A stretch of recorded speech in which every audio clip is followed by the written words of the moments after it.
सांगली, मिरज आणि कुपवाड शहर महानगरपालिका यांच्या वतीने पद्मश्री मुरलीकांत राजाराम पेटकर हे सांगली, मिरज आणि कुपवाड महापालिकेचे ब्रँड अँबॅसेडर म्हणून सन्मानित करण्यात येणार, अशी माहिती महापालिका प्रशासक तथा शुभम गुप्ता यांच्या माहिती कार्यालयाकडून प्राप्त झाली. महापालिका आयुक्त तथा प्रशासक शुभम गुप्ता व उपायुक्त वैभव साबळे यांनी अतिरिक्त आयुक्त रविकांत अडसूळ, उपायुक्त शिल्पा दरेकर, विजय यादव, सहाय्यक आयुक्त आणि अधिकारी यांनी स्वच्छता ही सेवा हे अभियान यशस्वीपणे राबवले.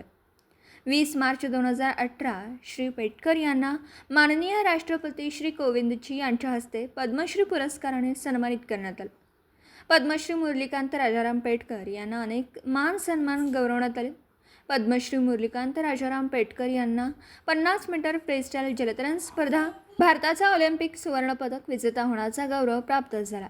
जर्मनीमध्ये हॅल्लडवर्क इथे 1972मध्ये झालेल्या ग्रीष्मकालीन पॅराऑलिम्पिक क्रीडा स्पर्धेमध्ये श्री पेटकर यांना हा विजय प्राप्त झाला. या स्पर्धेत त्यांनी फ्रीस्टाईल जलतरण स्पर्धेत 37.36 सेकंदाचा एक नवा विश्वविक्रम स्वतःच्या नावे प्रस्थापित केला. 1 नोव्हेंबर 1947 श्री पेटकर यांचा जन्म पेठ, इस्लामपूर, जिल्हा सांगली, महाराष्ट्र येथे झाला.